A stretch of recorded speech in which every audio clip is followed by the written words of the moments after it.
dengan masalah masyarakat adat di Kasepuhan Banten Kidul. Eh, iya, saya ingin memulai ceritanya ini dengan sebetulnya penelitian ini tidak direncanakan. Pada awalnya tidak direncanakan, lebih karena ingin mengetahui saja tentang masyarakat adat Kasepuhan Banten Kidul. Waktu itu tahun 2011. Saya ceritanya diajak oleh almarhum Ruby Ahmad Baidowi untuk berkunjung ke sana karena setiap tahun ada pelaksanaan kegiatan Seren Tahun ya.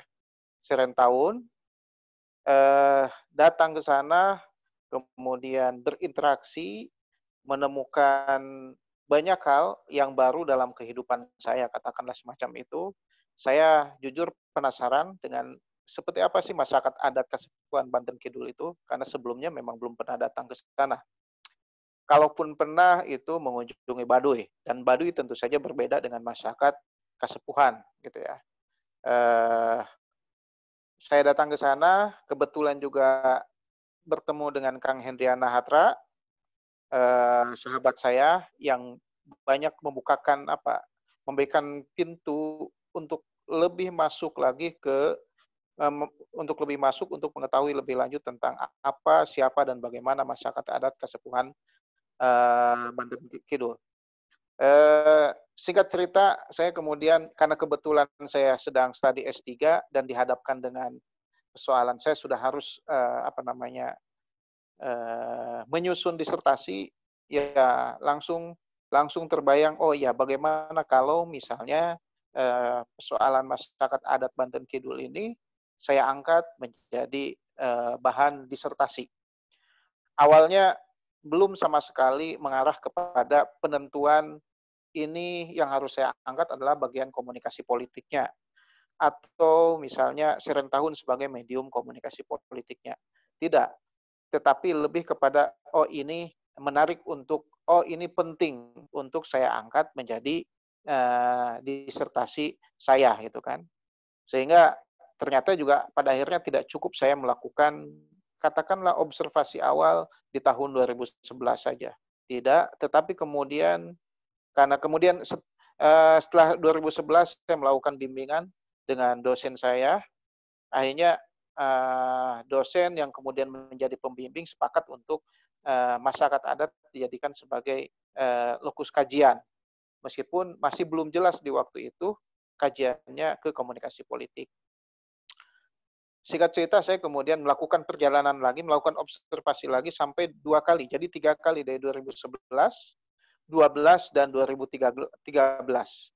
Di 2013 itulah kemudian penelitian akhirnya berfokus kepada komunikasi politik masyarakat adat. Tetapi karena ini adalah perspektifnya adalah perspektif komunikasi, saya mengambil judulnya adalah interaksi simbolik dalam komunikasi politik masyarakat adat Kasepuhan Banten Kidul.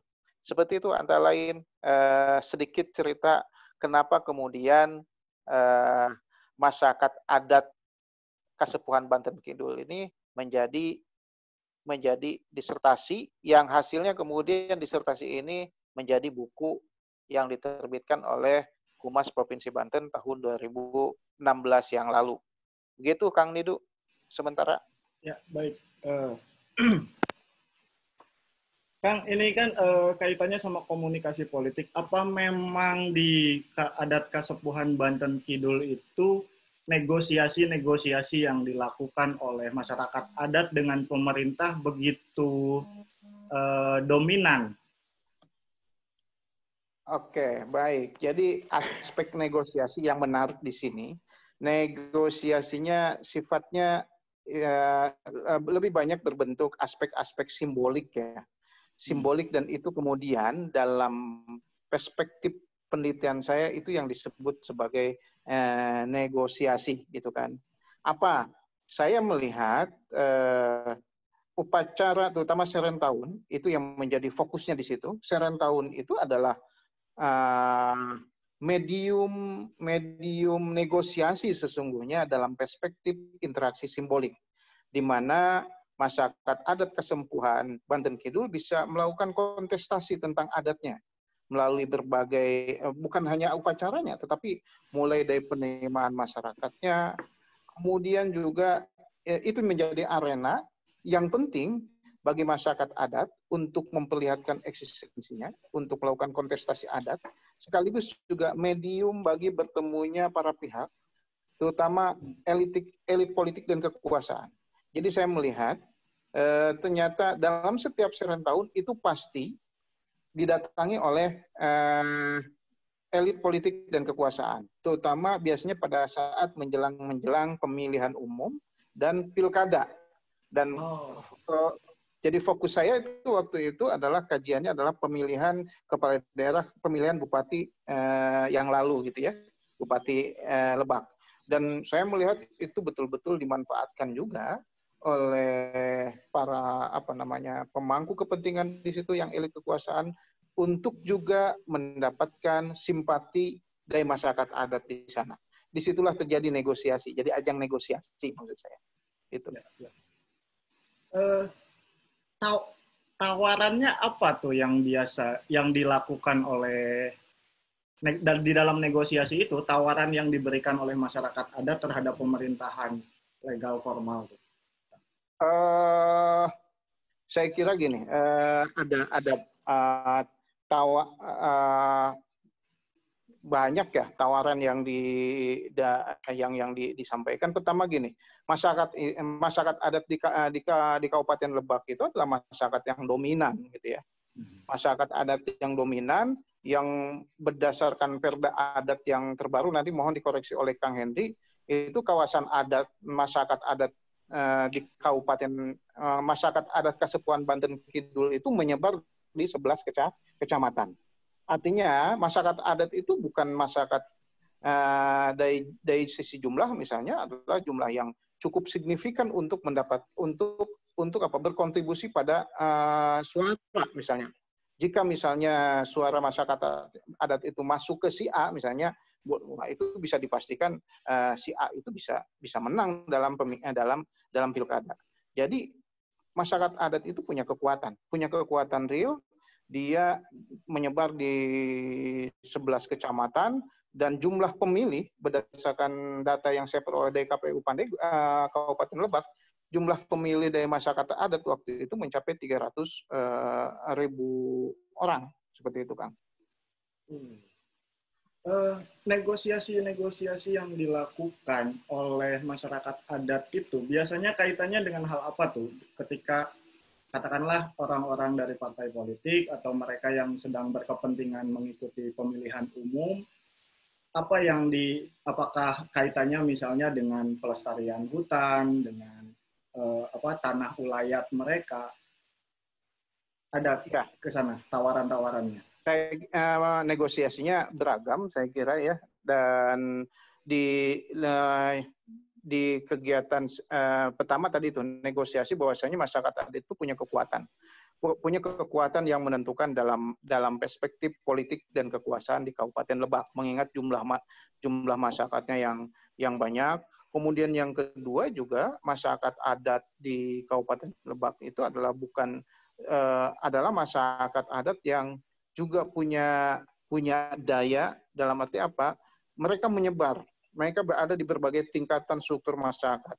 Ada masyarakat adat yang memang ada di level birokrasi, kemudian juga ada di parlemen, di DPRD. Jumlah anggota jumlah masyarakat adat yang ada di DPRD pun juga cukup dominan, bahkan waktu itu mencapai lebih dari 10 orang. Pertama saya ingin membuktikan bahwasanya masyarakat adat ini adalah masyarakat adat yang tidak patut untuk dipinggirkan. Tetapi persoalannya, nah ini, mengapa masyarakat adat harus melakukan negosiasi, katakanlah seperti itu, gitu kan, untuk harus melakukan proses-proses komunikasi politik.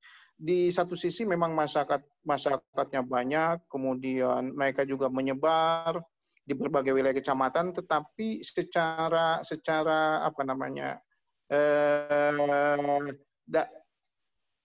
mereka masih terpinggirkan. Karena apa? Mereka terpinggirkan karena mereka umumnya adalah tinggal di kawasan-kawasan yang dianggap oleh pemerintah adalah kawasan-kawasan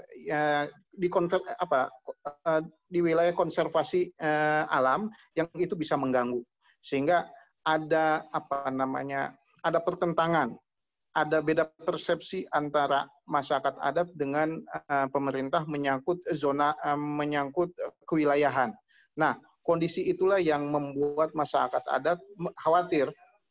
Masyarakat adat khawatir jika masyarakat adat tidak melakukan proses-proses komunikasi politik, maka lambat laun masyarakat adat akan semakin terpinggirkan, sebagaimana juga dialami oleh masyarakat adat hampir di seluruh dunia, gitu kan, seperti itu.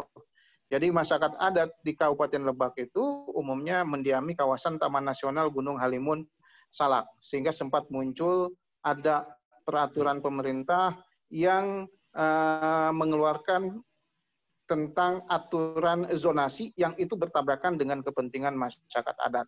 Maka di sisi itulah masyarakat adat harus melakukan proses-proses komunikasi politik, melakukan negosiasi dan lain sebagainya, supaya apa? Supaya keberadaan masyarakat adat di kawasan yang sekarang mereka diami itu mendapatkan kepastian hukum. Intinya itu. Oke, baik. Jadi sejauh ini dari temuannya Pak Malik selama melakukan penelitian, itu mereka sudah cukup punya pengaruh nggak dari komunikasi politik yang mereka lakukan, punya pengaruh dari misalnya berbagai kebijakan yang kemudian diambil oleh pemerintah daerah? Saya kira cukup punya pengaruh. Kenapa? Goalnya adalah ketika masyarakat adat meminta ada kepastian hukum, supaya pemerintah daerah, terutama Kabupaten Lebak, bisa menerbitkan perda tentang pengakuan atas keberadaan masyarakat adat itu sendiri. Dan itu sesungguhnya sejatinya yang diperjuangkan selama ini oleh masyarakat adat. Sehingga dalam posisi itulah kemudian masyarakat adat melakukan, ya katakan melakukan proses-proses komunikasi politik dengan para calon kepala daerah, gitu ya. Siapa yang kami akan sederhananya begini, kami siap mendukung dan memenangkan A atau B, itu kan, asalkan kepentingan adat kami diperhatikan, asalkan tuntutan kami mendapatkan pengakuan hukum itu diwujudkan, seperti itu. Konkretnya seperti itu. Oke, baik. Ya, teman-teman yang mau bertanya lebih lanjut boleh mengajukan, atau mungkin kita kasih kesempatan Kang Hendriana, barangkali ada yang hendak disampaikan juga terkait masyarakat adat di Kasepuhan Banten Kidul sebagai dari perspektif pelaku mungkin ya, kalau Kang Hendri ya. Ya, oke. Silakan Kang. Oh ya, terima kasih banyak. Assalamualaikum warahmatullahi wabarakatuh. Waalaikumsalam warahmatullahi wabarakatuh. Pak Malik, iya, siap ya? Sehat Kang. Ya, ini udah lama sekali kita nggak ketemu di Zoom sekarang ya. Kang Eping ya semuanya, Kang Nidu, kawan-kawan semuanya, terima kasih nih perjumpaan yang sangat berharga buat saya, buat kami masyarakat adat di Kabupaten Lebak. Jadi gini, ketika Pak Malik itu datang bersama almarhum dan menyampaikan tujuan maksudnya, jadi itu semacam kayak apa ya, kayak mood booster lah gitu. Mood booster, betul sekali. Semacam kayak mood boosternya masyarakat adat, kaitannya dengan pengakuan upaya masyarakat adat untuk diakui secara legal formal oleh negara lah katakanlah. Jadi ini tepat sekali gitu kan. Nah, makanya ketika itu saya sampaikan ke Abah dan Abah sangat menyambut baik. Kemudian ya alhamdulillah juga bisa selesai juga gitu ya Pak Malik, luar biasa gitu.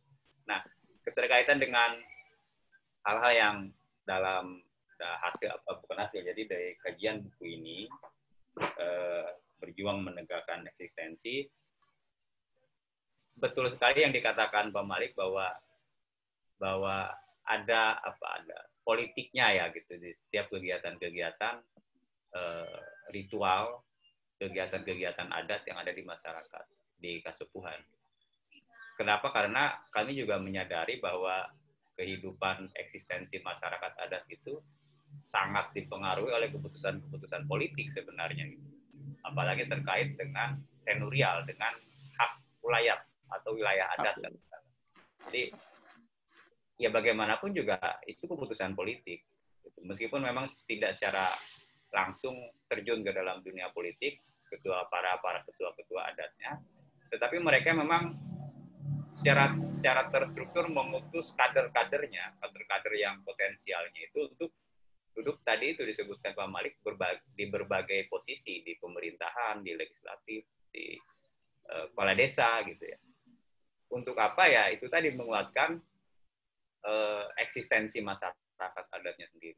Nah ini kaitannya dengan tadi yang disampaikan beberapa kejadian konflik-konflik tenurial dengan TNGHS Taman Nasional Gunung Halimun Salak. Karena itu sebenarnya kan ada yang bilang seperti ini, TNGHS itu sumbernya Kabupaten Lebak. Jadi dari TNGHS itu kan sumbernya mata air dari sungai-sungai yang besar di Kabupaten Lebak. Yang Cimadur, kemudian Ciberang, banyak semuanya bersumber dari Taman Nasional Gunung Halimun Salak. Dan saya cek di peta juga di Google Earth itu juga betul, memang bersumbernya dari situ. Jadi kalau ekosistem Taman Nasional itu tidak seimbang, itu pengaruhnya akan besar. Dan itu terbukti beberapa kejadian. Jadi kembali ke kaitan komunikasi politik, betul memang beberapa kali dalam acara Seren tahun itu datang pejabat negara karena kita undang sebenarnya ya. Karena kita undang dan acaranya juga memang terbuka untuk umum. Terbuka, kita undang pejabat itu sebagai juga implementasi dari tiga pilar kehidupan masyarakat adat, yaitu Mokaha, Sara, dan Nagara. Jadi ada 3 unsur itu. Ada unsur tradisi, unsur agama, dan unsur negaranya. Nah, dari unsur negaranya itulah kita hadirkan dalam konteks di Serentau. Tetapi pada kenyataannya itu menjadi ajang kampanye misalkan, ya itu lain soal gitu kan. Itu mungkin karena incumbent mau maju lagi, biasanya gitu Kang Malik ya. Betul. Incumbent mau maju lagi gitu biasanya datangnya gitu.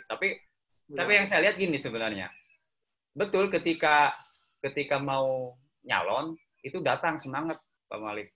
Tapi ketika udah jadi susah itu datangnya, nggak tahu kenapa itu. Iya. Memang karakternya seperti itu ya. Nah itu saya pikir ininya sedikit lah ya, sedikit yang saya disampaikan. Itu Kang Midu.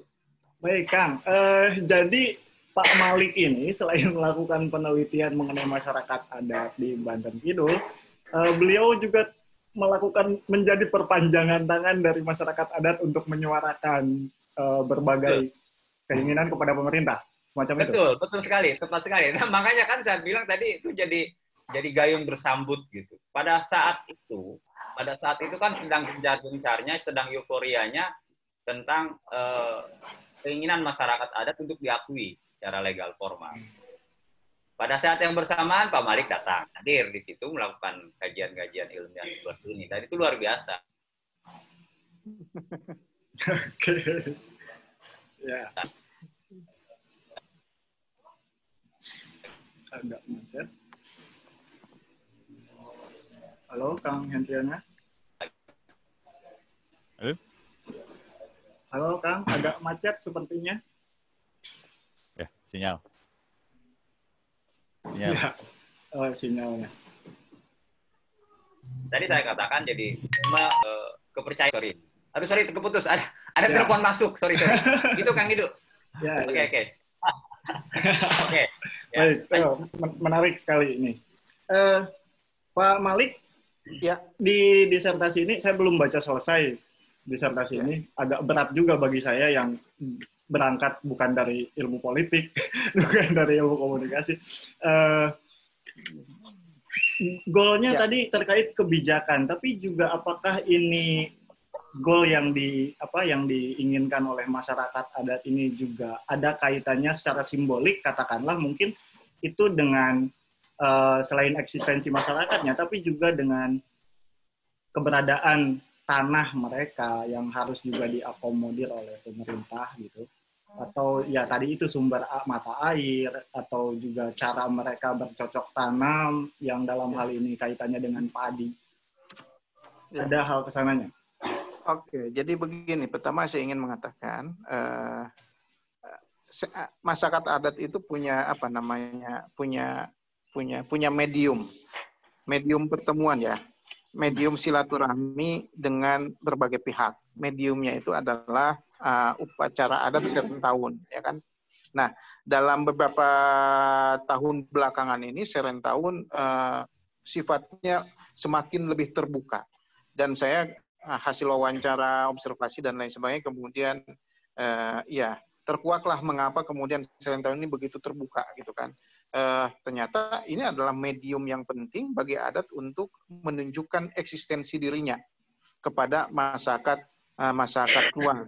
Artinya masyarakat adat itu ada, masyarakat adat itu eksis gitu kan. Nah, tetapi di balik eksistensinya masyarakat adat itu dihadapkan dengan persoalan tenurial, persoalan tentang kewilayahan. Masyarakat adat yang mendiami kawasan yang sekarang disebut juga kawasan Taman Nasional Gunung Halimun Salak dihadapkan dengan regulasi yang dibuat oleh pemerintah, yang regulasi itu sama sekali tidak berpihak kepada keberadaan dan kepentingan masyarakat adat. Bahkan dianggapnya dalam peraturan menteri atau apa, termasuk juga undang-undang yang lain menyangkut tentang keberadaan masyarakat adat. Masyarakat adat itu adalah masyarakat yang justru terpinggirkan, yang rawan kemudian misalnya dipindahkan dan lain sebagainya. Termasuk persoalan pembagian zonasi yang dibuat oleh Kementerian Lingkungan Lingkungan hidup sama kehutanan. Ya, lingkungan hidup, zonasinya dikatakan sebagai zonasi yang rawan. Masyarakat adat itu bukan menjadi sangga buana, bukan menjadi penjaga dan pelestari lingkungan, tetapi justru kemudian malah rawan dengan sebutan misalnya masyarakat adat itu adalah justru yang merusak lingkungan. Nah, ini yang menjadi kekhawatiran masyarakat adat, sehingga lambat laun kemudian eksistensinya menjadi hilang. Maka Serentahun itulah yang dijadikan momentum untuk unjuk eksistensi. Itu di satu sisi kepentingannya bagi masyarakat adat. Sementara bagi kepentingan elit politik dan kekuasaan, Serentahun itu adalah sebagai arena juga eksistensi diri bagi mereka untuk unjuk kekuasaan, untuk unjuk untuk unjuk pencitraan bahwasanya saya adalah calon bupati, saya adalah siapa seperti itu. Dan itu indikasi itu katakanlah saya dapatkan bahkan ketika pertama kali saya berkunjung pada Serentahun 2011. Ada orang yang tiba-tiba datang ke saya bagi-bagi kartu nama. Di dalam kartu namanya disebutkan sebagai calon bupati, misalkan seperti itu. Kan lumayan. Yeah. Yang bersangkutan harus menghabiskan mencetak berapa ribu kartu nama ketika dia harus membagi-bagi kartu nama kepada ribuan orang masyarakat yang datang ke sana. Kepentingannya calon-calon itu juga bukan hanya kepada masyarakat adatnya. Karena Serentahun itu terbuka bagi umum, menarik minat begitu banyak pihak, maka orang luar masyarakat adat pun juga datang ke sana selama berhari-hari, itu kan. Artinya apa? Sekali mendayung 2-3 pulau terlampaui bagi elit politik. Jadi sebagai ajang sosialisasi cukup signifikan. Dan saya lihat juga partai politik, berbagai macam partai politik, meskipun tidak terlalu menonjolkan warnanya, misalnya dia bawa baju jas atau apa, tapi terlihat betul ini ada begitu banyak kekuatan elit politik termasuk partai politik yang masuk ke situ dalam setiap kegiatan Serentahun. Paling tidak itu saya lihat dari 2011, 2012 dan 2013 bertepatan dengan apa? Bertepatan dengan terutama pemilihan kepala daerah, pemilihan bupati seperti itu. Nah, apa sih yang hendak diperjuangkan oleh masyarakat? Tidak lain adalah mereka ingin eksistensinya diakui oleh negara secara hukum. Jadi eksistensinya ingin diakui secara hukum dengan apa? Yang saya lihat, yang menonjol, yang mengemuka isu yang waktu itu adalah supaya mereka mendapatkan pengakuan, perlindungan keberadaan masyarakat adat oleh pemerintah daerah dalam bentuk apa? Dalam bentuk peraturan daerah. Dan saya merekam itu semuanya sampai akhirnya mereka dapatkan. Jadi tahun 2015 Perda tentang itu diterbitkan nomor 8 tahun 2015, dan kebetulan yang menerbitkannya kan zamannya Bu Iti Oktavia ya, bupati itu yang memang kebetulan bupati tersebutlah yang mendapatkan dukungan dan sokongan penuh dari masyarakat adat seperti itu.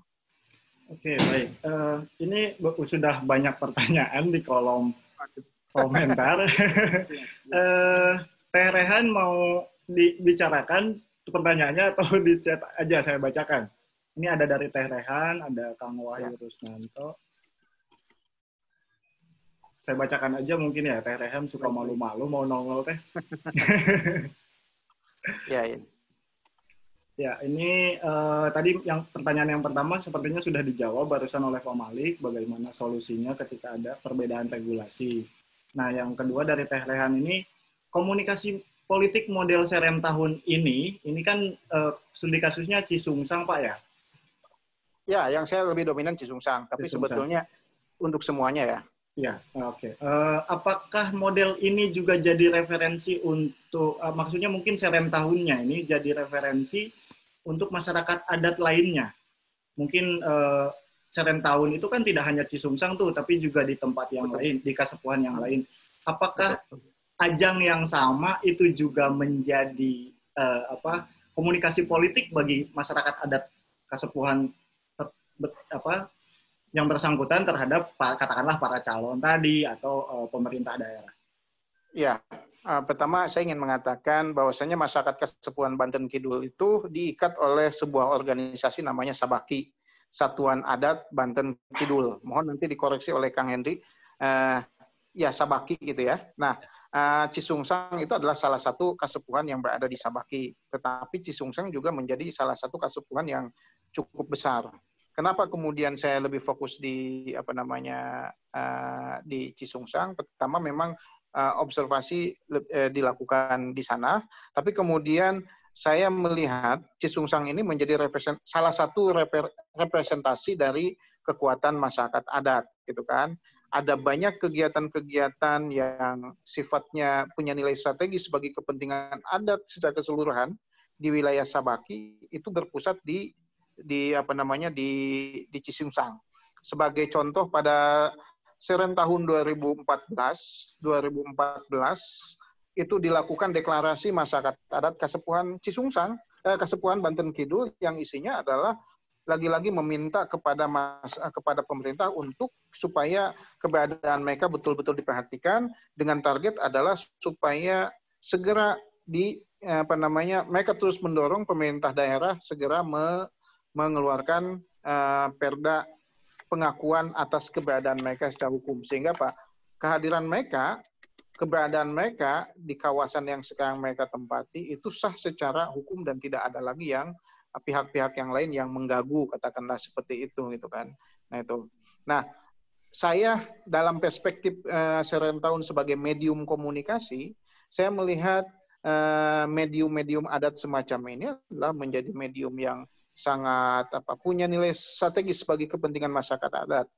Masyarakat adat apapun ya, maksud saya dalam kegiatan ritual apapun atau kegiatan medium adat, masing-masing adat itu kan masyarakat adat itu pasti punya medium, punya media bertemu, misalnya saling bertemu dan sebagainya, itu punya nilai strategis untuk kepentingan paling tidak sebagai unjuk eksistensi masyarakat adat di hadapan masyarakat pada umumnya, katakanlah seperti itu.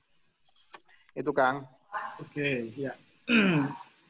Semacam itu Teh Rehan. Karena gini ya, Kang, masyarakat adat Banten Kidul itu satu kesatuan yang diikat dalam satu organisasi Sabaki itu ya? Ya, Sabaki. Sekalipun mereka beda-beda wilayah, tapi mereka punya satu keputusan yang sama gitu. Betul, meskipun beda wilayah, mereka punya satu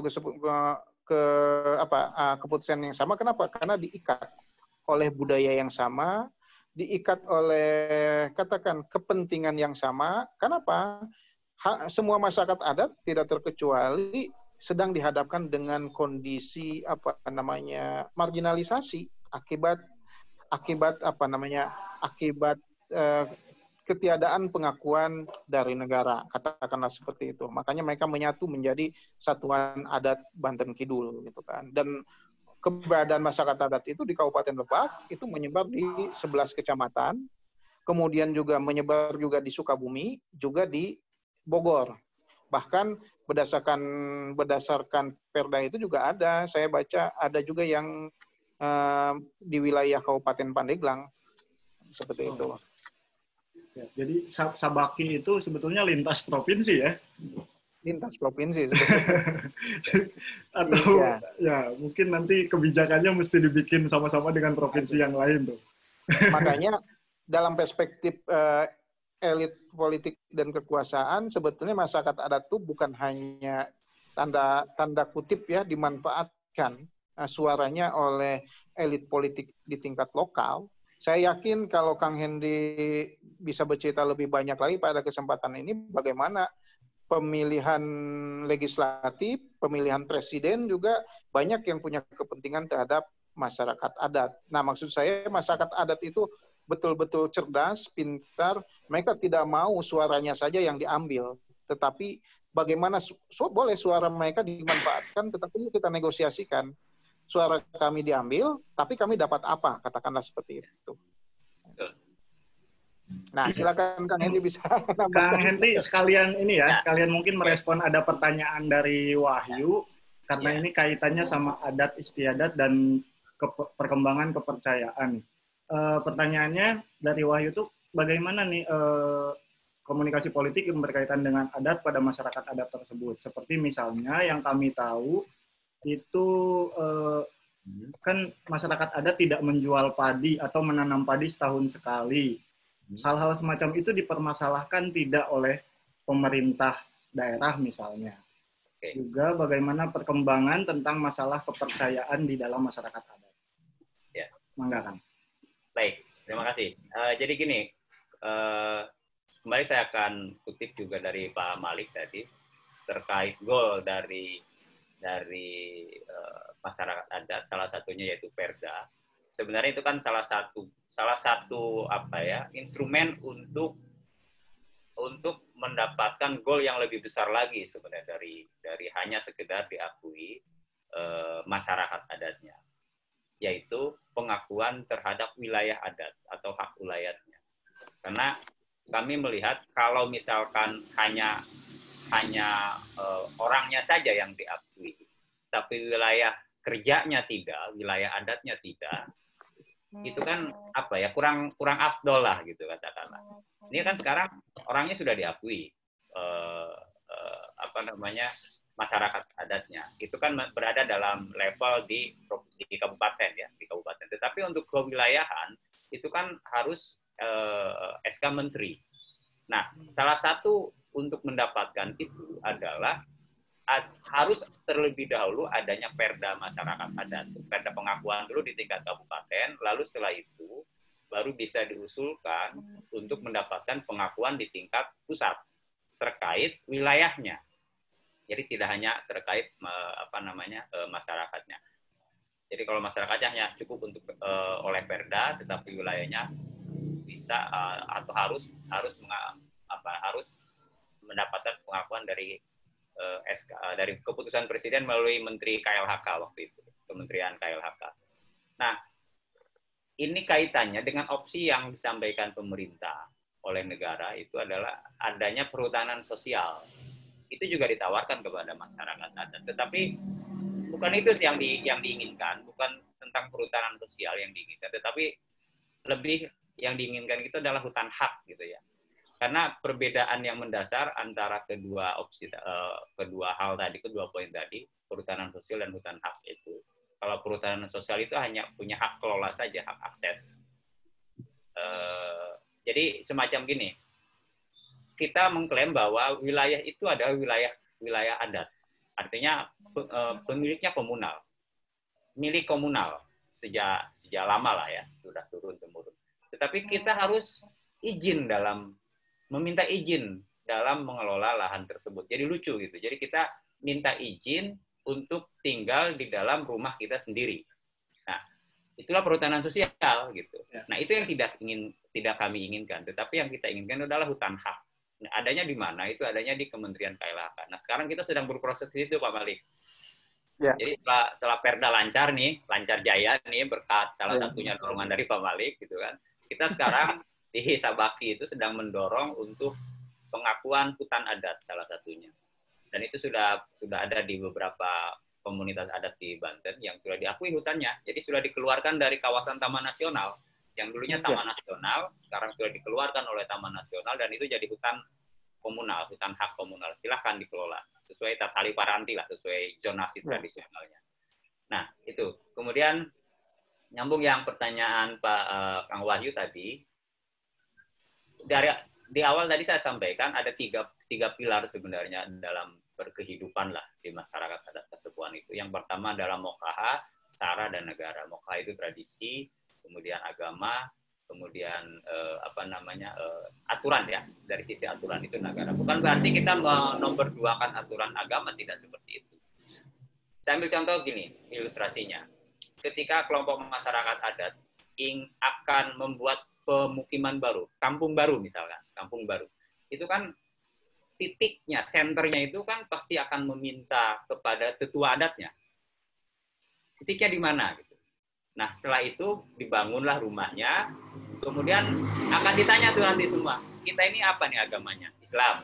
Kalau agama Islam, ayo kita bangun masjid. Setelah itu, baru ditanya, kita ini warga negara apa? Setelah itu, kalau warga negara Indonesia, ya udah kita ikuti aturan negara untuk KTP dan identitas yang lain-lainnya. Jadi dalam hal itu, tidak dalam hal kepercayaan atau apa gitu kan, bukan seperti itu. Kalau kepercayaan kan saya melihat berbeda dengan agama. Karena simpelnya aja saya melihatnya gini, kalau itu dijadikan sama mungkin tidak ada Kementerian Agama dan Kementerian Kepercayaan akan jadi satu. Simpelnya gitu aja gitu ya. Urusan kepercayaan adanya di Kemendikbud, agama ya Kementerian Agama. Gitu. Nah, ini dua hal yang menurut kami itu dua hal yang berbeda. Yang kita lakukan di sini adalah tetap menjaga tradisi, tetapi kita Muslim semuanya. Kita Muslim, nah sebagai Muslim kita melakukan apa yang harus diwajibkan sebagai seorang Muslim. Tetap dilakukan gitu. Tetapi tradisi ini kan juga wajib sifatnya kita jaga. Kenapa? Karena berprinsip ini, saya tidak akan ada kalau tidak ada orang tua saya tidak akan ada terusnya gitu. Nah, ada kebiasaan-kebiasaan yang itu memberikan kontribusi positif terhadap kehidupan masyarakat adat. Jadi kenapa tidak itu dijaga gitu maksudnya. Hal-hal yang baik-baik itu kan kenapa tidak dijaga. Contoh misalkan dalam hal menanam padi ya 1 tahun sekali, itu kan yang jenis pare gede istilahnya kalau di sini. Terus biar kita seiring dengan program pemerintah gitu kan, maka dicetaklah sawah.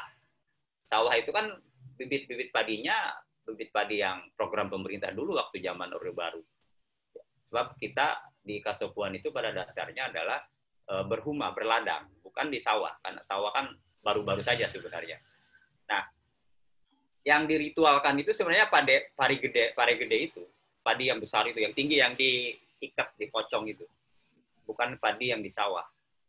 Ya ini biar jadi kan ada dua jenis yang ditanam, ada pari gede yang di rumah, dan itu yang ritualnya banyak sekali.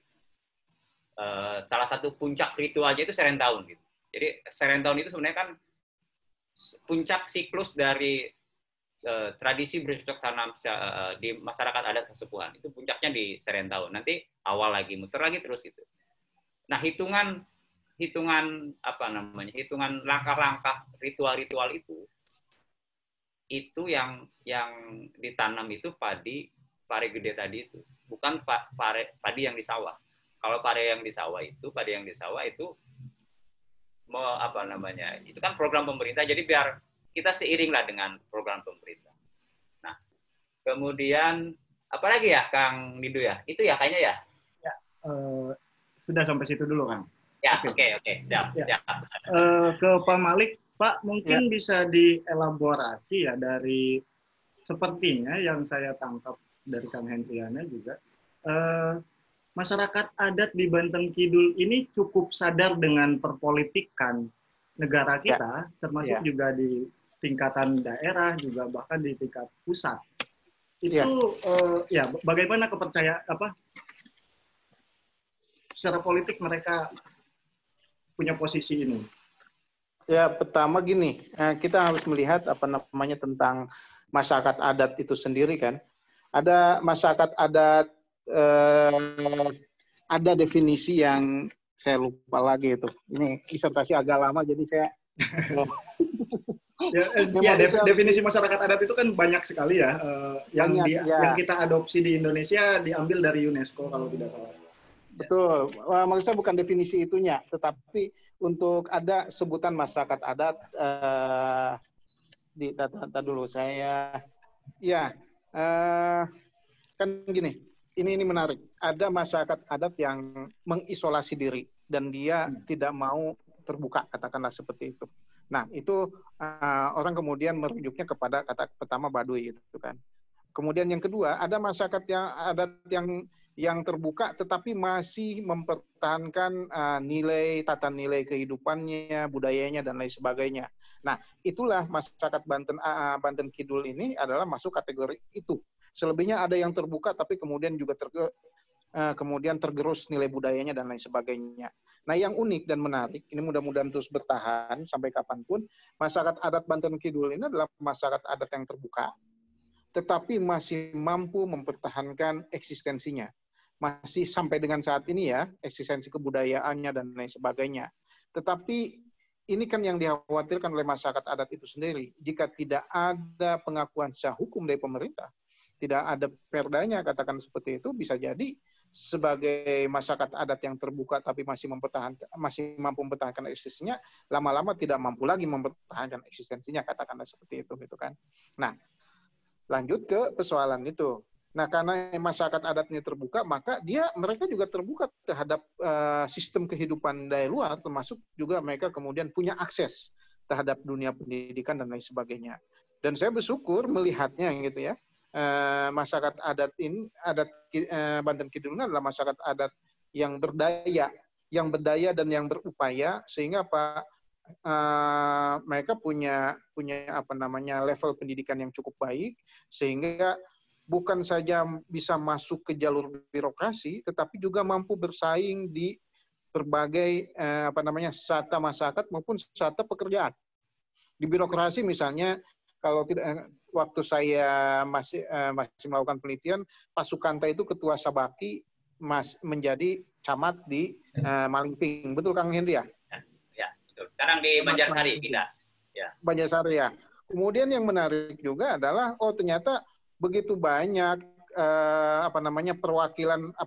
perwakilan duta-duta kasepuhan yang menjadi anggota dewan.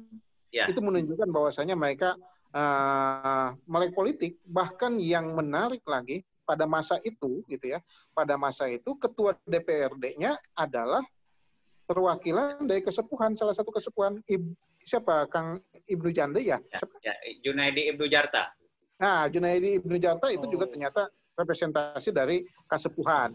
Nah itu, sehingga mereka jadi lobby dan negosiasinya saya katakan bukan hanya di Serentahun, tetapi juga lobby dan negosiasi yang dilakukan secara sistematis, dilakukan di level atas di elit kekuasaan yang kita tidak tahu gitu kan seperti apa negosiasinya seperti itu. Tapi memperlihatkan apa yang didapatkan oleh masyarakat adat sekarang itu adalah hasil dari proses negosiasi yang dilakukan, termasuk negosiasi dengan partai politik. Buktinya apa? Buktinya pada saat pemilihan kepala daerah, bukan hanya masyarakat adat mengajukan supaya ada pengakuan dari negara, tetapi juga mampu meloloskan putra terbaiknya untuk menjadi calon wakil bupati berdampingan dengan Iti Octavia. Sehingga dengan demikian di level birokrasi ada kekuatan adat, di level legislasi juga ada kekuatan adat. Maka kalau dalam bahasa saya tidak mungkin itu muncul semuanya itu tanpa negosiasi, tanpa lobby-lobby politik sehingga menghasilkan apa yang dinamakan dengan perda kesepuhan salah satunya seperti itu. Itu Kang Nidu. Baik Kang. Oke, kawan-kawan yang lain ada lagi yang mau disampaikan. Di sini ada Kang Bambang Kianes.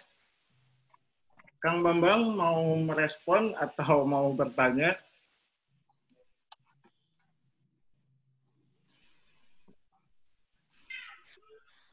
Halo Kang. Ya, silakan Kang.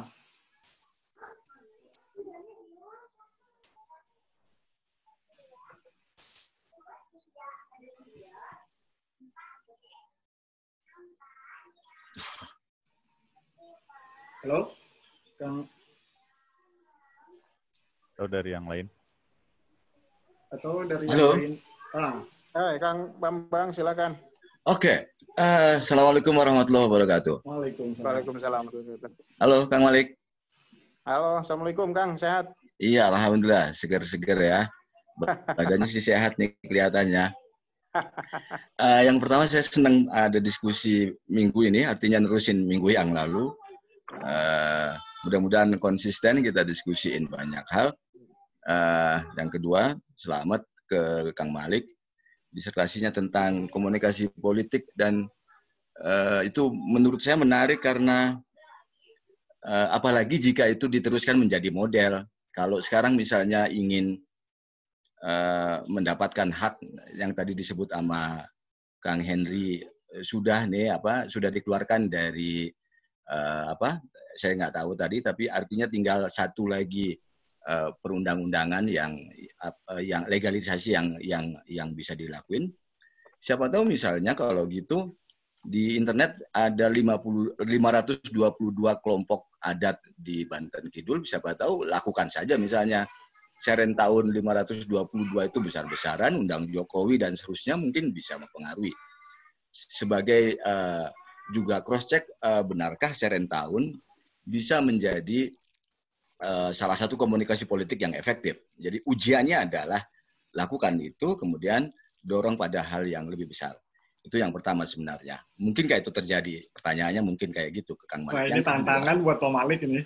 Ya, yang kedua itu kan reliability-nya kan di situ kan sebenarnya kan. Yang kedua, saya sebenarnya Kang Henry baru 1 tahun terakhir tahu di Banten itu ada kampung adat namanya Cisungsang yang Muslim. Karena selama saya di Banten, saya mendengar Banten Selatan itu, kampung adat Banten Kidul itu, apalagi kemudian saya tinggal di Jawa Barat, itu lebih banyak cipta gelar dan seterusnya. Karena ada perbedaan nuansa, Kang. Saya jalan-jalan ke Cianjur, jalan-jalan ke Sukabumi, warga Sukabumi, warga Cianjur itu ngobrol di antara mereka. Kemarin baru ke Abah Ugi. Kemarin kenapa nganter yang sakit? Kemarin ke Abah Ugi, ya minta doa aja kemarin. Jadi ada keterlibatan masyarakat untuk ikut serta atau merasa menjadi bagian dari Abah Ugi di Cipta Gelar atau Cipta Rasa. Nah, hal yang sama tidak bisa ditemukan di Banten. Di Pandeglang misalnya, saya tidak bisa temukan tuh orang habis dari Cisungsang ketemu Abah Usep, nggak ada tuh. Artinya Cisungsang ini sebenarnya kampung adat yang nggak dikenal. Apa sih prestasinya? Ini contoh sederhana. Di Abah Ugi misalnya itu ngobatin orang. Ada beberapa orang yang datang ke Abah Ugi untuk minta kaya misalnya. Nah, ini contoh sederhana. Nah, saya justru saya nanyain apa prestasinya itu bukan berarti Cisungsang tanpa prestasi, tapi karena tidak dikenal maka saya misalnya atau yang lain juga tidak mengenal ini apa sih Cisungsang ini. Walaupun saya ngakuin ada hal yang khas yaitu Muslim. Cisungsang masyarakat adat Muslim. Walaupun awalnya saya membayangkan Cisungsang itu seperti cipta gelar. Tapi setelah dicek ulang ternyata adaptif kan, membuka sawah misalnya. Kalau membuka sawah artinya sebenarnya Cisungsang ini terbuka pada modernisasi. Kadernya misalnya adiknya Mbah Usep jadi Kang Agus jadi DPRD Lebak dari PKB, kira-kira gitu kan. Artinya sangat adaptif. Mestinya lebih kuat nih dari cipta gelar. Karena mainin dua perahu adat, kemudian yang kedua dia Muslim dan kemudian juga negara. Jadi Mukahasara dan negara itu secara sempurna sudah dimainkan. 3 modal ini sudah dimainkan oleh Cisungsang. Nah, tapi pertanyaannya apakah benar karena ketiganya sudah dimainkan kemudian Cisungsang lebih kuat ketimbang cipta gelar? Kalau dari Jawa Barat sih ngelihatnya Cisungsang tidak lebih kuat daripada cipta gelar. Nah, yang kedua bisa jadi misalnya yang kedua untuk Kang Henry, karena kampung Cisungsang ini sudah mencetak sawah, maka argumen mendapatkan izin pindah hutan, pindah ladang dengan cara menjelajah hutan itu tidak sekuat cipta gelar. Cipta gelar tetap mempertahankan ladang, karena itu pindah ladang ke hutan yang lain itu punya argumen karena mereka tidak punya sawah tetap, tempat nanam padi yang tetap. Begitu tempat tanam padinya tetap menjadi sawah, maka orang bisa menetap itu. Strateginya bukan strategi pindah rumah, tapi strategi bagaimana mengairi sawah.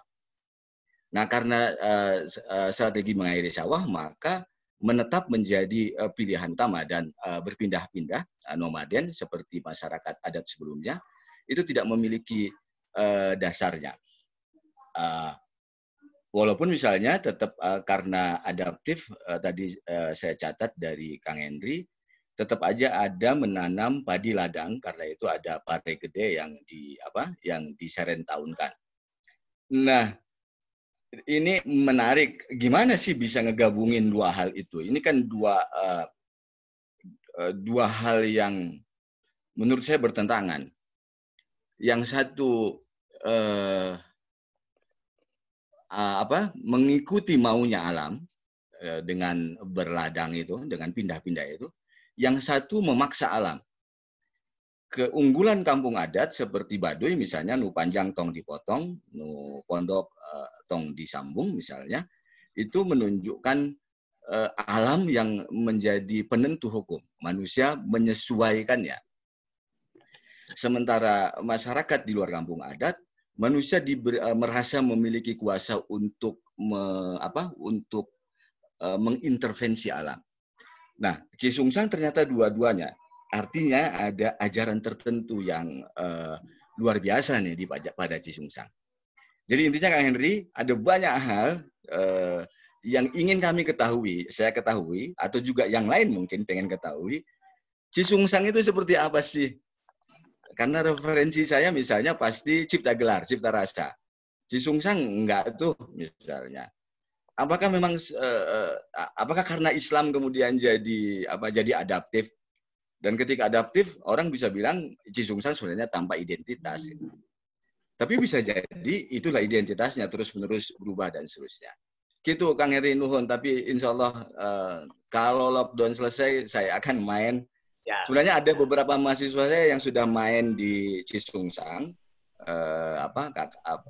mereka riset kecil-kecilan untuk menemukan apa sih kok bisa Muslim tapi kampung adat, gitu. Tapi saya sendiri belum, insya Allah nanti akan ke sana. Nuhun, Kang Henry. Baik, hatur nuhun Kang.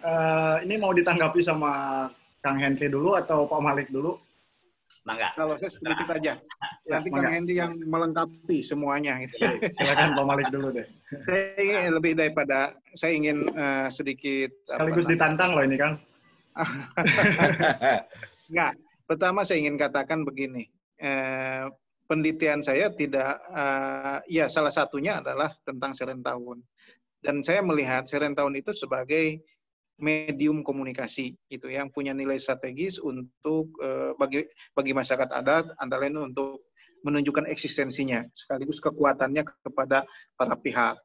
Tetapi sejatinya proses-proses komunikasi politik itu tidak hanya dilakukan pada saat apa namanya Serentahun, tetapi di belakang layar Serentahun itulah yang proses lobby dan negosiasi itu dilakukan sebetulnya. Nah, pada saat Serentahunnya iya betul di situ ada ajang dialog, ada ajang eksistensi diri dan lain sebagainya. Makanya kemudian saya mengatakannya ini adalah interaksi simbolik dalam komunikasi politik adat. Aspek-aspek yang diinteraksikan, secara simbol-simbol yang diinteraksikan oleh masyarakat adat itulah yang menjadi bagian dari ajang lobby dan negosiasi gitu kan. Itu satu. Kemudian yang kedua, saya juga harus mengatakan juga bahwasanya iya betul masyarakat adat paling tidak masyarakat adat menganggap Serentahun ini adalah medium komunikasi politik yang sangat efektif bagi adat kepada para pihak yang berkepentingan, katakan seperti itu. Saya melihat misalnya di tahun 2014 itu dilaksanakan yang namanya rapat Sabaki ya Kang ya, Kang Henry ya. Ya betul. Apa namanya rapat Riungan, apa namanya itu? Riungan ke-10. Riungan ke-10 Sabaki gitu kan, dan itu dipusatkan di Kasepuhan Cisungsang dan dihadiri oleh 43 kesepuhan. Itu para perwakilan kesepuhan bahkan dari Sukabumi sendiri ya, Cipta Gelar sendiri juga ada ya, datang ya, Kang ya. Datang. Kemudian juga dihadiri oleh bupati, kemudian dihadiri oleh perwakilan dari gubernur. Disitulah mereka menyampaikan, mendeklarasikan tentang apa yang menjadi katakan kepentingannya, keluh kesahnya, termasuk juga komitmen mereka untuk tetap menjadi bagian dari negara Kesatuan Republik Indonesia. Nah, salah satu hal yang mereka sampaikan pada waktu itu adalah mendesak pemerintah daerah dan DPRD Kabupaten Lebak untuk segera menerbitkan peraturan daerah tentang perlindungan, pengakuan, dan penghormatan hak-hak masyarakat adat Kasepuhan. Itu untuk di Kabupaten Lebak.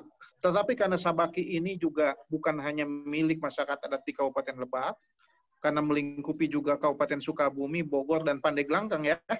Mereka juga kemudian di dalam deklarasinya mendorong inisiatif lahirnya peraturan daerah Kabupaten Sukabumi, Bogor, dan Pandeglang, gitu kan. Artinya apa? Sabaki pertama menaungi kepentingan semua masyarakat adat tanpa kecuali, hanya saja memang mereka dipisahkan oleh persoalan administratif sehingga tidak bisa masuk, tidak memungkinkan misalnya masyarakat adat yang di Kabupaten Lebak intervensi terhadap keputusan kepala daerah di Sukabumi.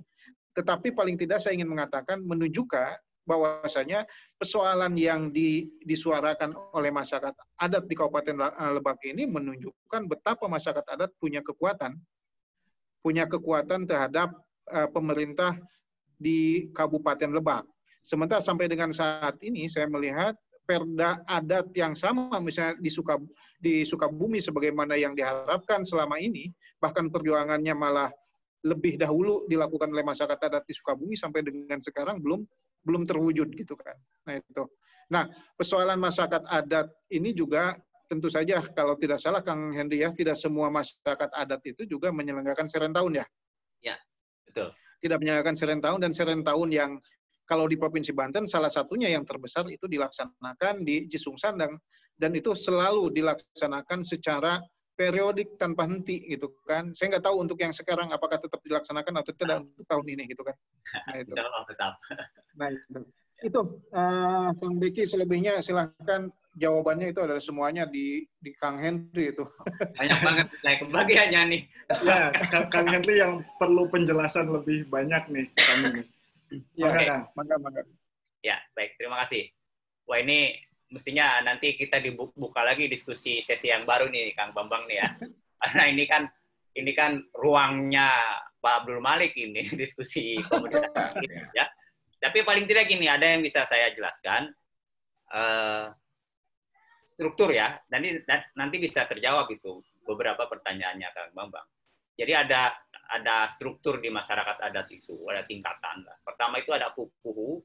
Pupuhu itu ketua adat, elit adat lah gitu ya, elit adatnya. Kemudian ada perangkat adatnya, kemudian ada rendangan, kemudian atau gurumulan, kemudian baru ke masyarakat adat. Nah, rendangan ini kelompok kecil, unit lah. Satu rendangan itu katakanlah misalkan ada 50 kepala keluarga. Dan saya kasih ilustrasi, jumlah rendangan Cisungsang itu ada 187 rendangan. Menyebar di mana saja, ada yang di Jawa Barat, ada. Di dekatnya Cipta Gelar ada. Ya.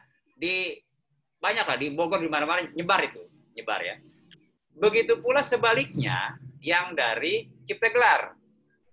Ada rendangan Cipta Gelar, yang ada di Cisungsang ada. Jadi itulah saling silang. Jadi, nah kelompok-kelompok itu tadi yang terdeteksi dan terdata, yang kemudian dimasukkan ke dalam Perda itu tidak meskipun gini, di Kasepuan Cipta Gelar itu ada banyak rendangan yang di Kabupaten Lebak. Maka itu dimasukkan ke dalam Perda. Induknya tidak masuk karena ada di Sukabumi, ya, tapi rendangannya masuk ke Kabupaten Lebak. Itu seperti itu Pak Malik. Jadi kelompok-kelompok unit kecil itu. Dan itu banyak sekali saling silang. Saya ada datanya semua gitu. Nah, terkait kita kami tidak membicarakan siapa yang besar, siapa yang tidak besar, siapa yang dominan, siapa yang prestasinya apa itu kita tidak mengejar itu sebenarnya, sama sekali tidak. Kita hanya melakukan tradisi sesuai arahan dari ketua adat, kemudian mengundang banyak pihak, terbuka, silahkan dinikmati.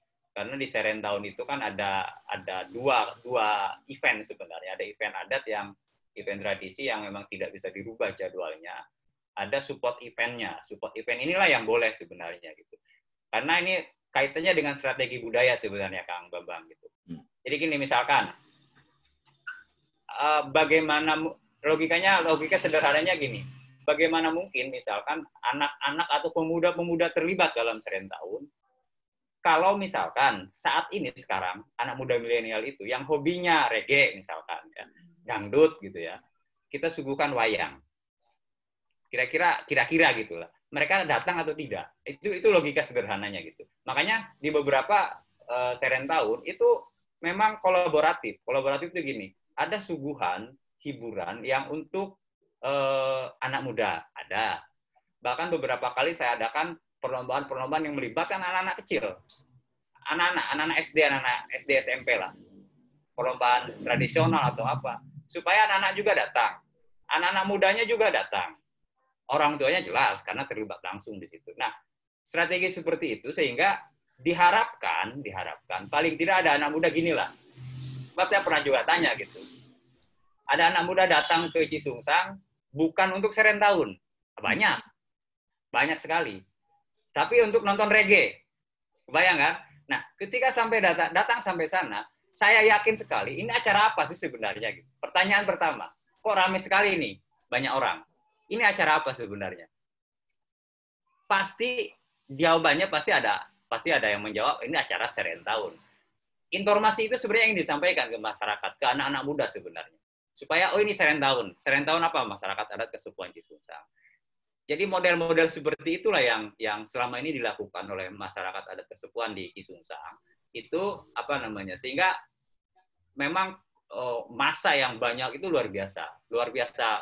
Ya Pak Malik juga tahu lah itu gitu ya. Itu yang pertama. Yang kedua terkait partisipatif politik. Periode kemarin, pemilu kemarin, adiknya Abah Ugi juga jadi anggota DPRD Kabupaten Sukabumi. Bambang ya. Adiknya Abah Ugi. Artinya juga itu terbuka juga sama dengan yang di Cisungsang juga sama. Adiknya juga sampai malah periode sekarang jadi lagi dan kebetulan yang di Ande tuh nggak jadi. sekarang nih, periode sekarang ya, periode sekarang. Artinya itu juga pola-pola yang sama. Nah, balik lagi ke sawah tadi, kontroversi tentang sawah.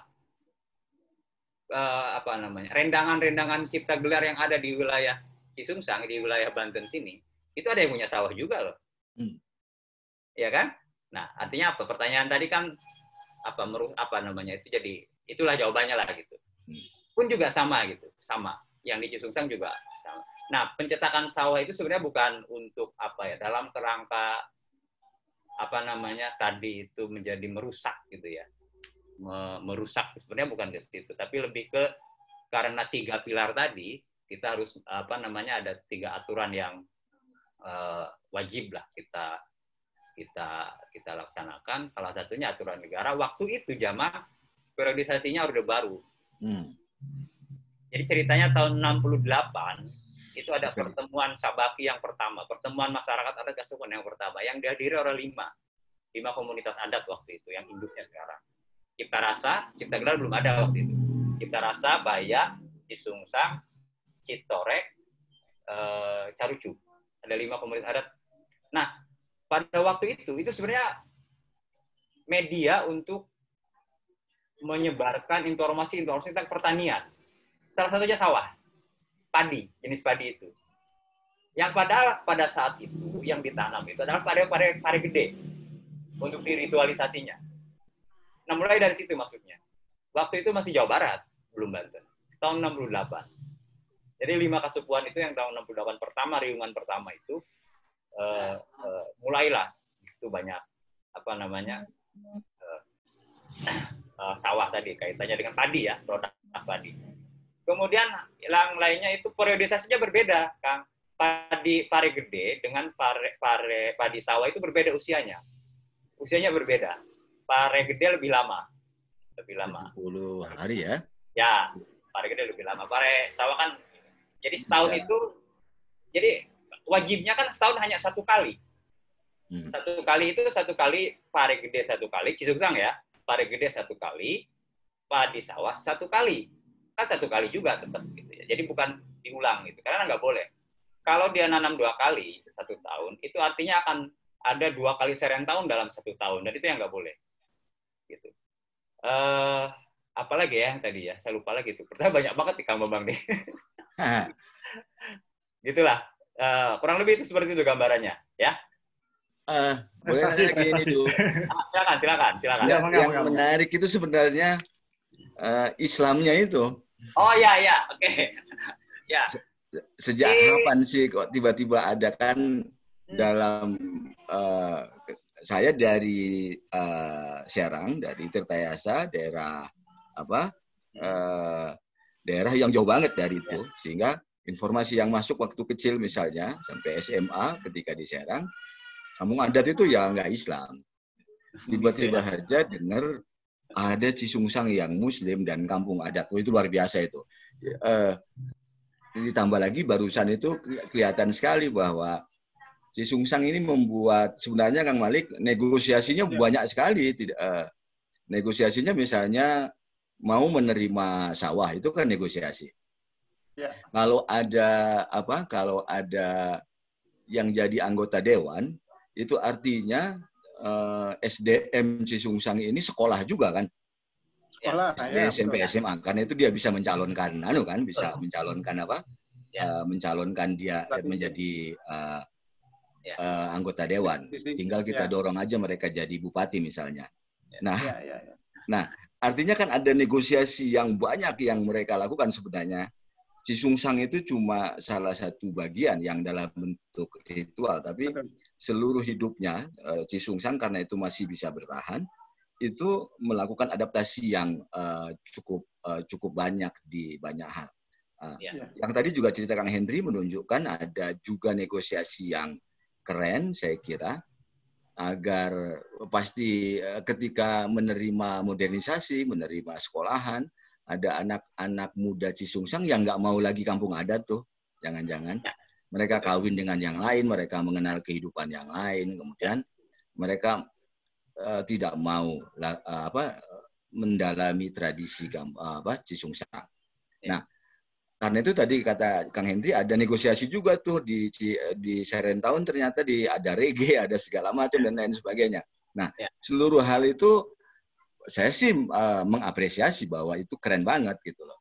Padahal sangat gampang sekali misalnya Kang Henry untuk udah deh berhenti jadi kampung adat, kayaknya repot banget nih, banyak aturan, bisa gitu kan Kang ya. Udah jadi kampung muslim aja deh, misalnya gitu kan. Atau menjadi kampung yang lain misalnya. Tapi kan masih tetap bertahan, kan luar biasa. Tetap adat, tetap muslim, tetap juga mencoba untuk bernegosiasi. Yang itu saya akan apresiasi cipta rasa, cipta gelar. Misalnya, maaf saya tidak tahu, tapi walaupun di sana ada masjid, tetapi ketaatan ritual Islamnya tidak kelihatan tuh. Tapi Cisungsang menurut mahasiswa saya, ketaatan ritualnya cukup oke. Jadi Cisungsang sebenarnya lebih problematik kalau kayak gini, Kang Malik. Lebih problematik karena itu kemampuannya bertahan saja Nidu itu sudah luar biasa. Kemampuan bertahan padahal dia terbukanya sebenarnya nggak setengah-setengah. Jangan-jangan agak utuh juga ini terbukanya.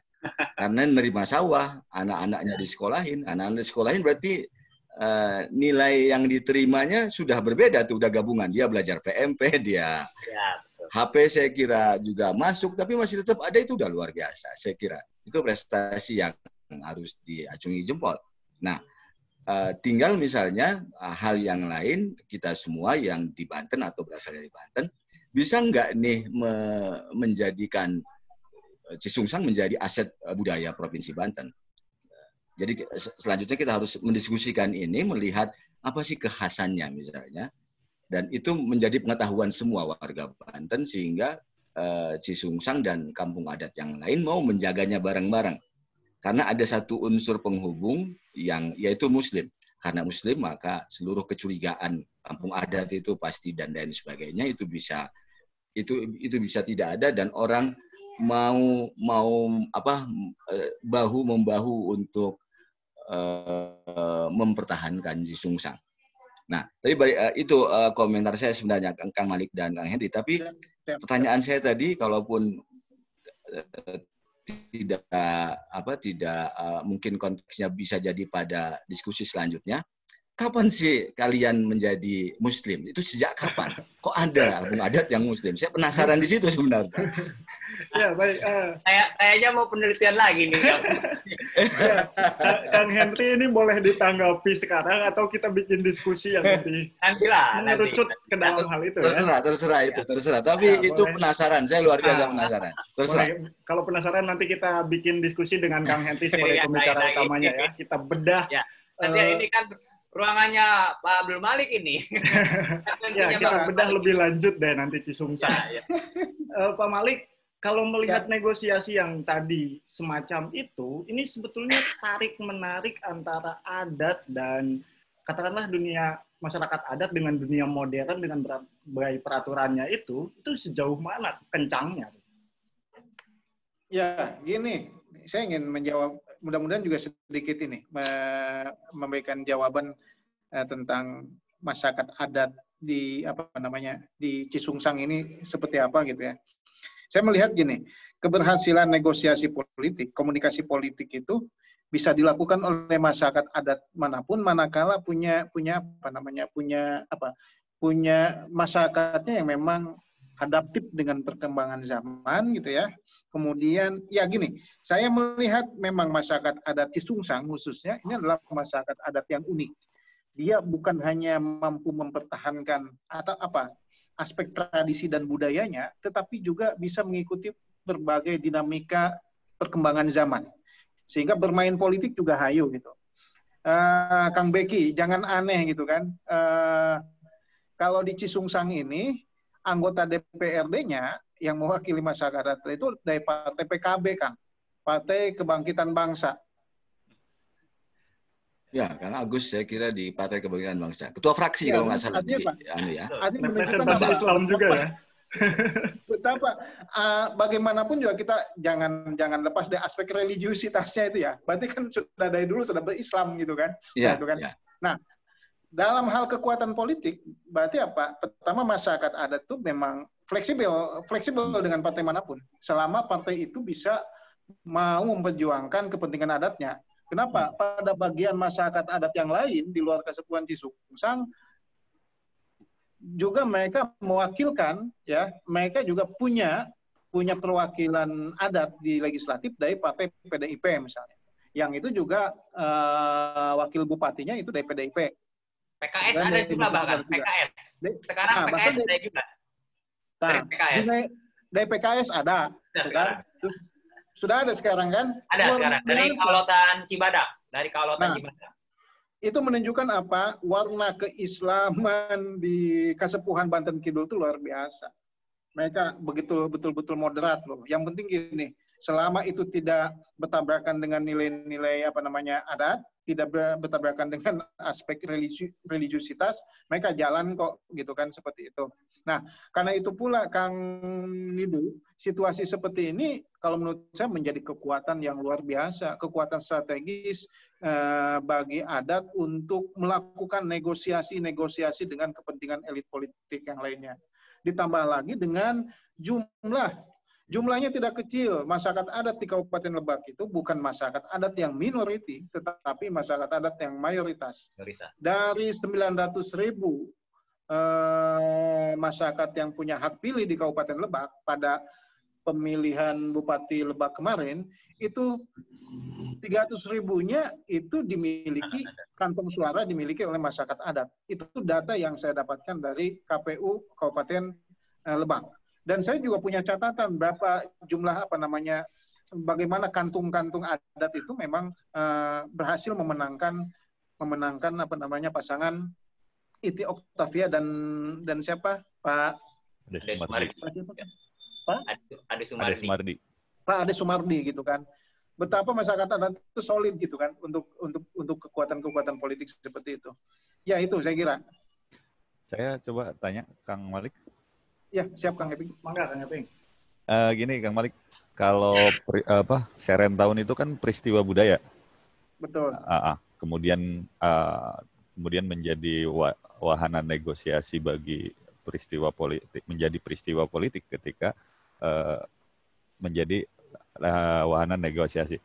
Kalau misalnya Kang Malik melihat nggak ada pergeseran misalnya dari konteks sebagai kesakralan Serentahun itu dari peristiwa budaya yang sakral bagi masyarakat kemudian menjadi peristiwa politik.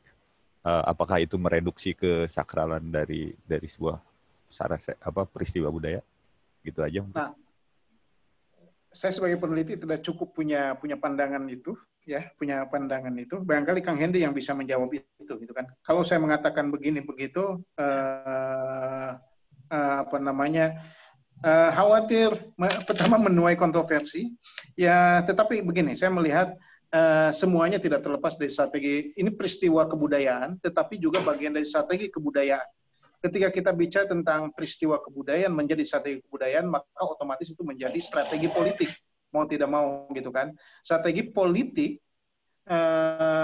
masyarakat adat untuk melakukan negosiasinya melalui melalui peristiwa kebudayaan itu kan. Nah, maka kalaupun di dalamnya misalnya,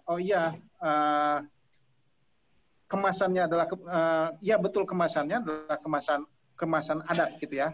Kalau di dalamnya kemudian ada kepentingan politik dan lain sebagainya, saya kira itu sesuatu yang memang tidak bisa kita nafikan karena boleh jadi itu adalah bagian dari strategi politik adat.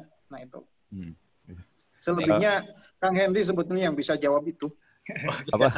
Itu juga terjadi di Baduy juga gitu misalnya? Gimana Kang? Misalnya di masyarakat adat Baduy, apakah itu tidak ada event yang memang bisa dijadikan negosiasi ini sehingga misalnya pencapaiannya berbeda? Saya kalau Baduy kurang tahu, tapi yang jelas begini, dalam setiap Serentahun itu selalu ada acara dialog antara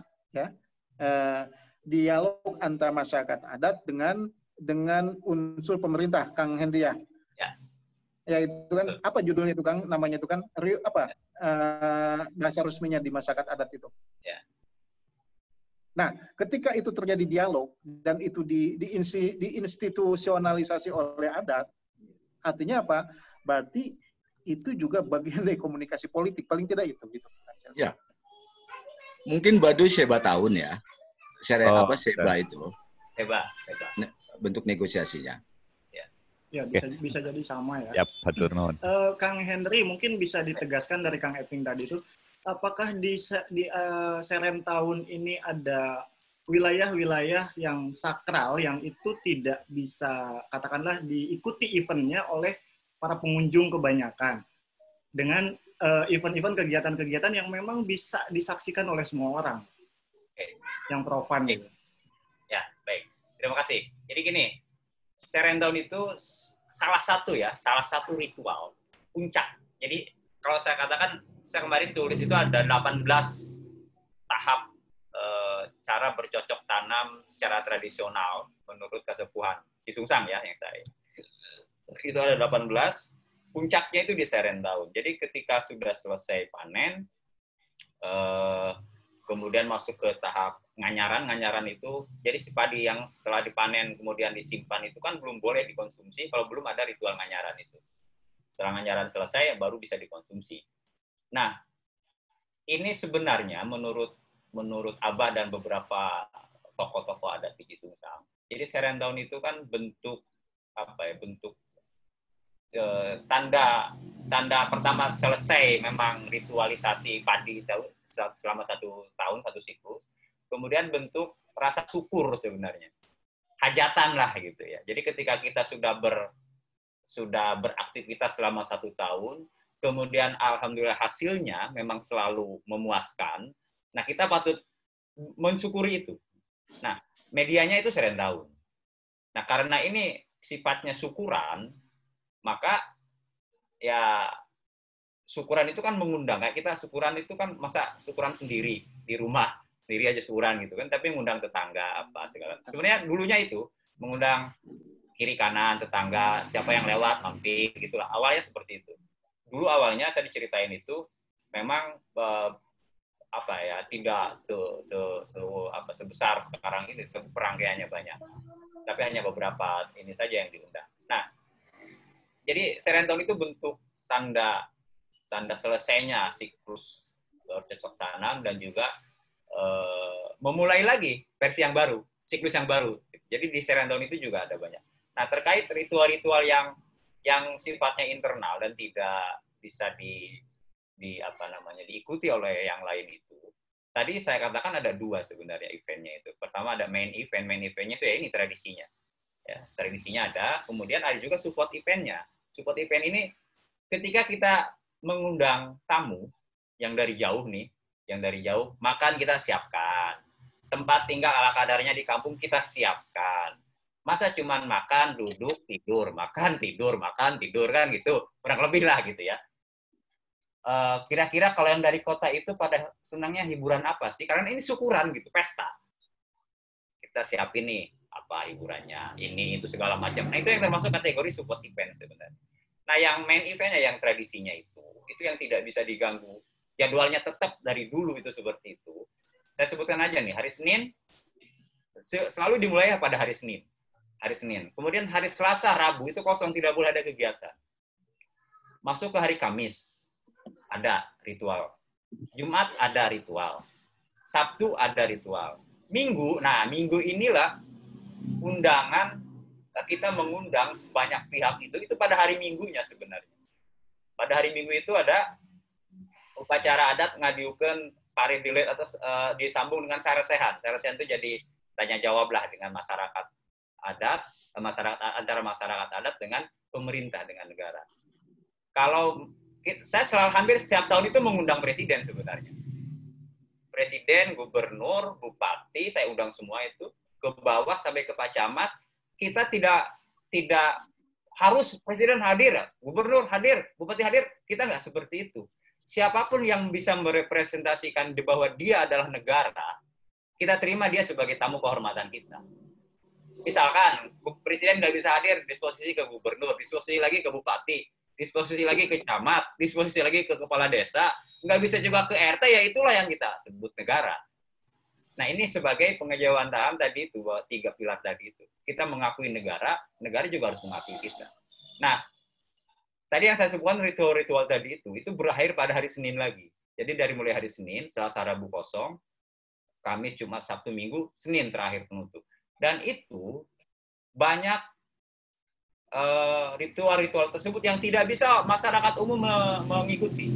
Nggak bisa. Jadi yang bisa diikuti itu, yang jelas bisa diikuti itu adalah yang pada hari Minggu. Hari Minggu itu memang kita mengundang orang banyak untuk makan di situ bebarengan, menyaksikan upacara adat di Serentahun itu. Kemudian ada diskusi sersehan antara masyarakat adat dengan pemerintah. Nah, di hari Minggu itulah memang terlihat banyak kerumunan massa orang, sehingga Serentahun kayaknya cuma hari Minggu gitu. Padahal enggak, ada rangkaian sebelumnya. Rangkaiannya banyak sekali. Bahkan jauh sebelum itu ada satu ritual yang memang sakral sekali dan itu tidak bisa diikuti oleh banyak orang. Itu beberapa bulan sebelumnya ada. Nah, kenapa kita memang ada support event? Tadi itu saya sampaikan. Kita nggak ingin kita ingin menunjukkan eksistensi, kalau bahasanya Pak Malik itu, kepada dunia luar, kepada masyarakat yang lain, bahwa kita adalah masyarakat yang masih melaksanakan adat tradisi. Gimana caranya? Ya itu hari Minggu itu kita undang semua. Biasanya kan di hari Minggu orang pada datangnya, puncaknya memang di situ. Jadi ritualnya tetap ada, acara hiburan yang lainnya juga ada. Kenapa? Karena ya kita ngundang tamu, kita kasih makan, kita siapin rumah. Masa cuma kegiatannya itu doang dua? Ya ada juga kita siapin hiburannya. Termasuk juga hiburan-hiburan yang tradisional, sifatnya angklung, apa segala macam, itu juga ada. Dan kita posisikan semuanya. Diatur gitu. Kayak semacam, jadi kayak mirip-mirip I.O. sebenarnya. Kang Malik ya. Kayak mirip-mirip I.O. gitu. Tapi ya memang faktanya seperti itu. Jadi Abah menyampaikan kita harus bikin dua panitia lah. Ada panitia di dalam yang mengurusi tentang ritualisasinya tadi, tradisinya, ada yang di luar. Mengurusi tentang hiburan, apa tamu terima segala macam gitu kan. Saya pikir itu, Kang Midu. Ya. Oke, ini menarik sekali. Jadi dipisahkan gitu ya, antara yang sakralnya tetap tidak bisa diikuti, yang profannya diikuti banyak pengunjung. Iya, betul. Oke, kita juga ada Kang Ocit di sini. Ini sebagai pelaku di orang Bawaslu. Kang, gimana nih? Mau menanggapi atau mau bertanya? Ini kaitannya Serentahun dijadikan ajang politik juga oleh orang-orang yang berkepentingan. Silakan Kang Ocit. Terima kasih. Saya Ocit dari komunitas Kamus Sunda Banten. Pencerahan sore ini luar biasa ini. Ada Kang Henry, ada Kang Becky. Apa kabar Kang? Demang? Malik. Alhamdulillah bisa silaturahmi. Saya ingin urun rembung sedikit. Masyarakat adat ini seksi untuk dijadikan sebagai kantung suara. Tapi mereka itu ironi karena dilupakan setelah yang bersangkutan jadi anggota atau penguasa. Saya lahir di Binuangen. Binuangen itu daerah nelayan yang masyarakatnya terbuka. Binuangen itu heterogen. Ada Sunda, Jawa, juga Bugis. Nah, ada beragam adat, karakter, dan tabiat. Nah, kondisi ini berdampak juga terhadap kecenderungan berpolitik mereka. Masyarakat adat itu homogen. Feodalismenya itu masih kuat. Pada masyarakat begini lebih mudah diatur dan terkontrol. Fatwa pemimpin adat itu mudah untuk didengar dan dipatuhi, termasuk arahan dalam berpolitik. Nah, kondisi heterogen dan homogen ini ada untung dan ruginya bagi kepentingan politik.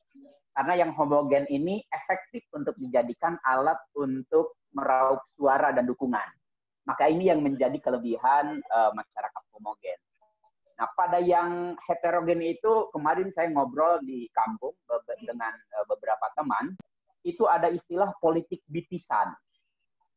Politik bitisan. Bitisan itu dari kata bitis. Istilah ini kami kenal dalam permainan sepak bola. Jadi, kalau di pertengahan pertandingan satu tim itu mengalami kekalahan, maka sportivitas pertandingan itu mulai terganggu. Nah, pada kondisi yang sudah begitu, menggolkan bola sudah bukan lagi menjadi sebuah tujuan. Pertandingan kemudian berubah menjadi liar, bukan bola yang menjadi sasaran tendang, tapi fisik lawan. Nah, dan BTS ini menjadi sasaran tendang, saling jegal, saling sliding, saling rengkas. Nah, praktek politik seperti inilah yang terjadi pada masyarakat yang heterogen. Saya di Binuangen, masuk Kecamatan Wonosalam, satu dapil dengan Malingping, Cijaku, ya. Tapi banyak calon bersaing, terjadi kompetisi, saling sikut, saling rengkas tadi. Nah, pada masyarakat yang homogen, itu cukup satu ketua dari pimpinan adat untuk dukung calon tertentu, masyarakat lalu kemudian patuh mendengarnya. Nah, pada yang heterogen ini, minim pemimpin yang bisa didengar oleh semua orang. Tingkat kepatuhan juga kurang. Persaingan itu kadang sampai pada politik bitisan tadi. Dia nyalon, saya juga nyalon. Walau saya tidak jadi, tidak kepilih, asal dia juga tidak jadi. Lalu kemudian yang kalah ini pun merasa puas. Nah, ini politik bitisan pada masyarakat yang heterogen.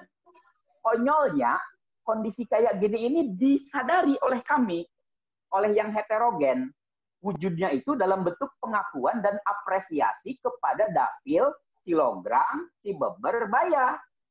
Jadi teman-teman yang heterogen ini ya angkat topi gitu. Tuh, baru dak kidul mah. Didenge be ketua adatna. Jadi hiji, geus teu kudu nu lain gitu. Ari ieu mah ngajan sakampung, manehna nyalon, woi, teu rido, aing ge milu nyalon. Ya, gampang menang mah asal manehna eleh, aing ge eleh gitu tah. Sampura, hatur nuhun. Oke. Ini Pak Malik, itu hal semacam itu memang terjadi di dalam masyarakat. Katakanlah ketika satu ketua adatnya, kasepuhannya itu menentukan satu pilihan, maka seluruh masyarakat adatnya mengikuti kebijakan yang sama. Faktanya memang seperti itu yang saya dapatkan ininya ya. Contohnya itu di Cisungsang itu anggota DPRD-nya adalah kebetulan adiknya kepala ketua adat ya Kang Henry ya, Kang Agus itu dari PKB. Dan 80%, saya punya datanya itu, 80% masyarakat Cisungsang itu memilih Kang Agus untuk menjadi anggota DPRD gitu kan. Belum lagi kayak di Papua ya, di Kasepuhan yang lain seperti sistem noken ya, Kang Henry ya. Ada yang bahkan 100% seperti itu. Nah, jadi menariknya itu.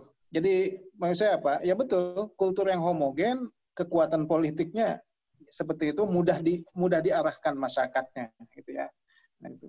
Saya nggak tahu Kang Ocit itu ya mungkin Kang Ocit itu lahir dari masyarakat yang heterogen ya. Berarti memang padahal di Lebak gitu ya. Jangan disesali Kang. Saya ingin bilang jangan disesali tidak masuk jadi bagian dari masyarakat adat gitu ya. Tadi baik Kak Idul Kang Ocit, Kak Idul baik. Kang Ocit pindah aja ke Banten Kidul. Saya kira itu. Ya boleh ditambahkan dikit ya. Baik, mangga Kang. Nah, jadi gini, kenapa fatwa ketua adat itu memang dominan untuk diiyahkan oleh para anggota masyarakat adatnya? Karena ada keterikatan secara tradisi antara anggota masyarakat adat dengan ketua adatnya. Nah, ini terlihat di Serentahun sebenarnya. Itu ada acara namanya ritual balik tahun. Ritual balik tahun itu adalah laporan kayak report lah gitu ya. Laporan setiap anggota masyarakat secara berjenjang itu kegiatan mereka selama 1 tahun dan sambil meminta doa lagi untuk 1 tahun ke depannya. Nah, keterikatan itu di situ di balik tahun itu. Jadi selama 1 tahun nanti siklusnya akan seperti itu terus. Jadi dibekelan mencara istilah iyo malah gitu, dibekelan untuk 1 tahun ke depannya. Nah, itu bisa jadi salah satu pengikat kenapa anggota masyarakat adat itu, masyarakatnya itu nurut lah gitu. Masih nurut kalau di Kidul mah Kang Ocit. Alhamdulillah. Masih bisa diarahkan semuanya. Ya. Gitu Kang. Oke, menarik sekali. Teman-teman yang lain masih ada yang mau ditanyakan dari diskusi kita? Waktu kita tinggal sekitar 10 menit lagi. Itu ada yang pertanyaan terakhir itu Kang, strategi apa itu? Oh ya, ada ini. Di chat itu. Di chat. Ini mungkin untuk Pak Malik ya. Saya bacakan saja. Ini dari Jupli Riki. Kang, bagaimana strategi politik ketua adat dan masyarakat adat pada kecenderungan atau kemungkinan anak-anak muda yang termasuk masyarakat adat mengikuti atau mempertahankan adat? Dan apa yang bisa mencegah anak-anak muda untuk lebih minat pada kegiatan adat? Ini kaitannya sama anak-anak muda sekarang nih. Anak-anak muda tuh punya kecenderungan untuk keluar dari adat nggak sih gitu? Atau malah tetap bertahan mengikuti adatnya? Bisa ke Pak Malik dulu mungkin. Yang bisa jawab lebih jelas adalah Kang Henry sebetulnya. Tapi yang apa bahasain aja gitu ya. Nambahkan saja. Ya, saya melihat serentakun itu, iya kalau Kang Eping bilang itu adalah bagian dari strategi kebudayaan, betul, dan dia punya banyak tendensi. Dia punya tendensi politik, punya tendensi kepada upaya pemeliharaan kesakralan, punya tendensi terhadap kebanggaan masyarakatnya ya, bukan hanya kaum milenial adat itu sendiri juga tetap merasa bangga dengan adanya terhadap adatnya gitu kan. Dan kita pun juga sebagai orang luar juga merasa bangga kita masih punya masyarakat adat. Jadi tendensinya luar biasa, tendensi yang positif tentu saja. Nah, masih ada keyakinan luar biasa dari masyarakat adat jika serentakun itu dianggap sebagai sesuatu yang sakral dan mereka wajib untuk datang dibanding mereka mudik pada saat Lebaran. Jadi kalau mudik Lebaran itu hukumnya ya biasa-biasa saja, tidak ada sakralitas. Tapi justru yang sakral itu adalah pada serentakun. Jadi masyarakat adat semuanya tanpa kecuali wajib pulang kampung. Masih ada keyakinan jika mereka tidak pulang kampung pada saat serentakun, mereka akan terkena mamala. Keyakinan mamala itulah yang saya kira bagian dari kearifan lokal yang sampai hari ini masih dipegang betul oleh anak-anak milenial sekalipun. Jadi mamala itu adalah apa, Kang ya? Sistem keyakinan jika misalnya, mohon dikoreksi Kang, jika misalnya mereka tidak pulang, mereka nantinya akan mendapatkan mara bahaya dan lain sebagainya. Katakanlah seperti itu. Nah, itulah yang disebut dengan mamala. Saya juga tidak habis pikir karena saya orang luar. Bagaimana proses misalnya muncul tetap di benak anak-anak muda itu keyakinan-keyakinan demikian. Karena ketika saya ngobrol pun juga wawancara dengan siapa tokoh di sana, dengan tetua betul, itu tradisi itu sampai sekarang masih jalan. Bahkan dia menceritakan sendiri pengalamannya ketika ada anaknya yang tidak pulang kampung pada saat serentakun, itu terkena musibah betul, ada kecelakaan katanya seperti itu.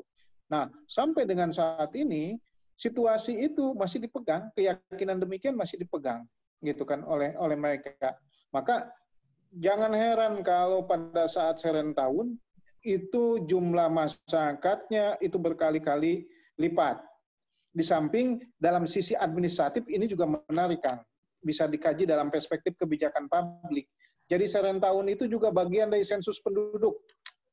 Jadi saya sebagai orang adat misalnya saya wajib pulang kampung bersama anak, istri dan semuanya ring-ringan saya melaporkan kepada rendangan bahwasanya saya sudah nambah lagi anak misalnya kan namanya siapa itu dicatat oleh rendangan yang oleh rendangan kemudian dilaporkan kepada ketua adat.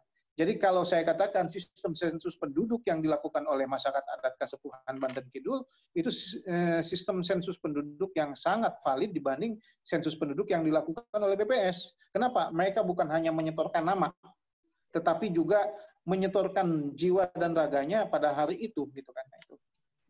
Itu yang saya dapatkan. Kang Henry yang baik lebih bisa menjelaskan. Kang Henry gimana tuh anak-anak muda sekarang, Kang? Kecenderungan untuk anak-anak muda lah milenial sekarang itu ada karena itu kan akibat dari keterbukaan di Kasepuhan Jisungsang, pasti pengaruh lewat media itu pasti ada terhadap anak-anak itu. Nah, kita punya prinsip kudu bisa ngiglan zaman. Kudu bisa ngiglan zaman itu artinya ya kita harus bisa memposisikan diri kita. Sekarang kita tinggal di zaman apa sekarang? Karena mungkin juga kalau HP itu adanya tahun-tahun dulu, mungkin orang tua kita juga sama, orang tua kami gitu ya di sana juga mungkin akan beraktivitas sama gitu. Kudu bisa ngigilan zaman. Kemudian juga ada prinsip lainnya untuk di kalangan anak muda itu yang sering juga kita ngobrol-ngobrol itu. Pertama kudu bisa ngigilan zaman, yang kedua hidup itu kan boleh gaya. Kita tuh boleh gaya hidup. Punya mobil, rumah, apa segala macam. Tapi gaya hidup itu tetap harus ngikut ke tradisi.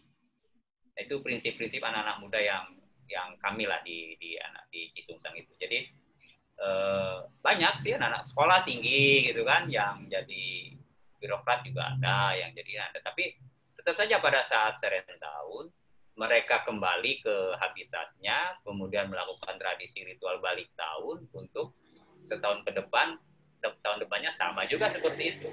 Dan mereka juga terlibat dalam kegiatan-kegiatan adat semua. Saya pikir itu sih, Kang Didu. Ya. Baik, terima kasih. Waktu kita sudah sore. Terima kasih banyak. Ini mungkin kita akhiri kalau tidak ada lagi yang bertanya dari teman-teman. Saya cuma aja. Oh iya, mangga Kang. Diskusi tentang adat istiadatnya Cisungsang itu kayaknya harus diselenggarakan. Ya, karena agar nggak cuma Baduy gitu loh, Kang Malik. Kan selalu saja Baduy gitu kan. Ya. Nanti kita undang juga ada Prof. Sihab, ada Dr. Yoki juga itu. Pak itu dari UIN itu, Pak siapa? Pak Mufti Ali. Itu juga sama. Jadi yang beberapa peneliti-peneliti yang di Cisungsang juga kita bisa hadirkan itu. Diskusi sambil sama Kang Bekiu. Ya, Kang. Oke. Karena ada bocoran nih, Du. Ada bocoran yang keren. Cisungsang itu konon lebih tua ketimbang kampung adat yang lain. Oh, ini menarik. Termasuk Baduy itu katanya posisinya cuma prajurit dari Cisungsang. Tapi itu nanti kita terusin. Oke, siap. Saya mau komen. Siap. Baik. Mungkin diskusi yang lain kita ya, kita tutup dulu barangkali diskusi ini ya, kita ngobrol di luar sesi diskusi. Baik, terima kasih buat teman-teman semua yang sudah terlibat. Pak Malik, terima kasih banyak sudah bersedia. Terima kasih. Kang Henry, Kang Eping sebagai penyelenggara. Ya, buat teman-teman yang sudah mendaftar, ini kami dititipi buku Pak Malik oleh Teh Rehan untuk dibagikan ke teman-teman semua. Yang di Serang mungkin bisa nanti kontak Japra yang nomornya ada di pamflet untuk bagi-bagi buku. Tapi nggak tahu apakah Kang Eping mau mendanai untuk ngirim ke teman-teman yang jauh. Sebagai pimpinan kampung adat. Ya, Kang Eping akan kita daulat sebagai pimpinan kampung adat di Serang. Atau saya bagikan juga ini. Minta cocok gitu. Oke, udah keren ada sekali. bukunya, keren. Ini di alamatnya saja nanti biar saya kirim nanti. Baik, nanti bisa kontakkan. Satu eksemplar, Kang ya? Ya. Ya, satu eksemplar akan diberikan ke teman-teman. Boleh. 1 atau 2 boleh lah. 1 atau 2 boleh. Baik, terima kasih banyak. Kang Beki udah ngecak aja 1 katanya. Baik, terima kasih banyak semuanya. Saya tutup acara sore ini. Minggu depan kita masih akan mendiskusikan di jam yang sama. Minggu depan kami rencananya akan mengundang Kang Alit Prakarsa, dosen hukum dari Untirta. Beliau baru saja melakukan penelitian terkait hukum adat Baduy, tapi dalam hal ketahanan pangan. Risetnya sudah selesai, bukunya sudah selesai, tapi gara-gara Copit belum bisa dicetak, katanya begitu.